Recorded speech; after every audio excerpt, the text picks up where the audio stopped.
Can you hear me? Wow. Yo. That's a lot of people. Wow. Hey, welcome to the Redstone panel.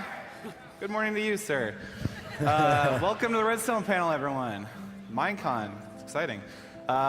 So we have 40 minutes this year, and we got a lot to get through. So what we're going to do first, we're going to introduce everyone, and then we are going to, I have some pre-selected questions from a video I put out, and we're going to get through some of those first. Those will get, it'll help us get through questions a little bit faster, and it'll set the tone of the panel.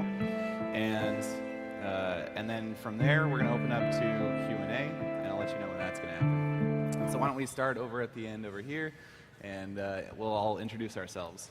What was my name? Generic B. Hi, everybody.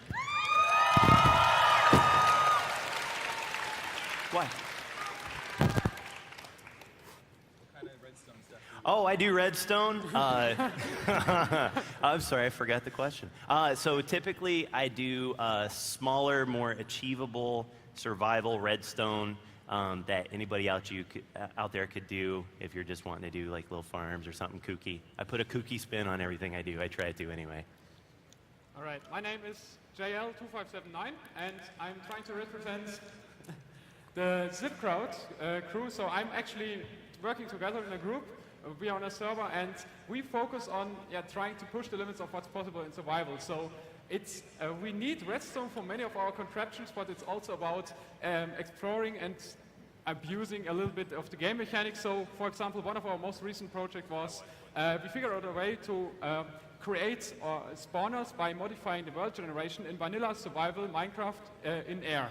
So yeah, that's the stuff we do like, and we have a server where we pretty much try to build all our contraptions in a survival build, and yeah, that's what I do.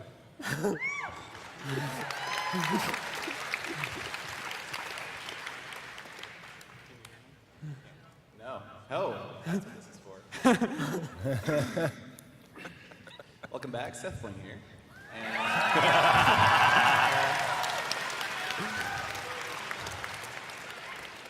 I too like redstone. I do lots of stuff with redstone. I like to make custom maps, and I like to invent things that are useful to people in survival Minecraft and tutorials. And recently I've been doing more survival Minecraft on the Minecraft server, and that's been really fun. Yeah. And yeah, that's pretty much me. Does mine work? Yeah. I'm Traslander of the Exiles server, and I work on... I do a bit of PvP maps with our little Whiskey Brigade map-making group. And yeah, I invent redstone stuff for maps, and yeah, that's it. All right, guys. Yeah, it works. I'm Doc M77. Woo! And representing German engineering. That's my approach of redstone. I'm kind of trying to find efficient ways to use redstone to farm mobs. That's my thing. So it's almost it's more like a practical approach as well. Not so much creative, also more survival based. Yeah, that's it. All right, cool. Well, I guess let's jump right into the questions that we have pre-prepared. Okay, here we go. What is the best way to become familiar with redstone? I try very hard to understand it, and it continues to fly over my head. Every time I want to build something involving redstone, I have to look it up online. I would just like to know how to make my own contraptions without having to refer to the internet every single time. I think that's a great question, and I think a lot of people here have that question. Anyone want to take it? Sure. Yeah. I'll go first, sure. So I think the first thing you need to do is understand just the little parts of redstone. What's redstone dust do? What's a torch do? What's a repeater do? Because they all have multiple roles in redstone. A repeater, sometimes you use it for delay. Sometimes you might use it because you don't want it to mess with anything else in your contraptions. I did a series called Redstone Academy, which you can look up online. Helps you with all that type of stuff. But really, it's once you understand those basics, you can start piecing things together. It may not be the most compacted invention in the entire world, but you'll get it going and you don't have to even look at YouTube unless you want to be entertained. Yeah, I'll say, you know, the question asked about, I have to look everything up all the time. And honestly, when we were starting out, I think most of us had to look everything up all the time. And it's just something you learn over time. And as you build something 100 times because you need it in a bunch of redstone contraptions, you just start to learn, okay, this block goes here, this block goes here. And I think a lot of people find redstone intimidating, but really, you just start off with something simple and try and build it, and then try and build something a little more complicated. And I think that's the best way to start out and just build experience. Yeah, I wanted to add something. You want to say something? Yeah, I kind of took the opposite route. I picked something complicated. I had an idea for something, and then looked up and figured out all the basic parts that would put that project together. I think the motivation is what really drives redstone. If you find something you think will motivate you, that's what you need to find, just that you can find all the parts. Then you can either ask for help and figure out what parts need what, how can you do this or whatever, or you just can look it up and on the wiki or whatever. Yeah. As I said, I'm more for the engineering approach. Good engineers don't know everything, but they know where to look for stuff. So why, invent everything new if you can already stand off the shoulders of a giant, and progress from there. So I actually say there's no shame in having to look up things because, yeah, so many people working on redstone inventions, and there's a evolution going on.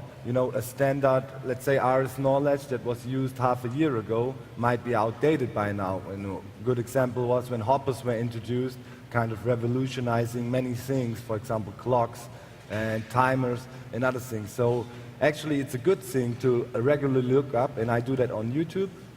And it's a good source for finding new designs, also Reddit, Minecraft inventions, and so on. A good place to look, and I don't think it's a bad thing. It's actually a good thing. Yeah. All right. We have a few questions here that they're simple questions that we're going to try and get through quick. Why do you like redstone? Anyone? Do you like redstone? Anyone? Yeah. I think it's pretty cool. Basically, I like redstone because I'm a programmer, and it's a lot like programming. You can really control everything and do pretty much whatever you want.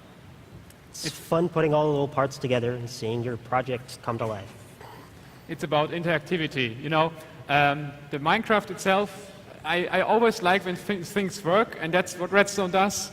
I've played with Lego before, and at some point I started Lego Technic building actual pneumatic motors, and then again to Minecraft, and so hey, you can actually do mechanics and engines, and I'm just not fascinated by not moving objects. It's just cooler if something happens. That's my approach to it. Yeah. It's okay. I concur. Well said. All right. How did you get interested in redstone? I might answer that. Well, I had a mob farm back in the days, in the alpha days, and I was up in my mountain base, and I wanted to know when I caught a pig. So I needed something to blink and beep. And I thought, okay, there's this redstone stuff, let's see what I can do with that. And that's how it started. Since that, basically everything I built includes redstone, for whatever reason. It's kind of weird, but yeah, true. I started off with minecarts. I just wanted a fast way to get from place to place. I started with doors. Like wooden doors? Well, lava curtain door, actually. Yeah, cool. It's like, it'd be really cool if there was a lava curtain door right here. All right.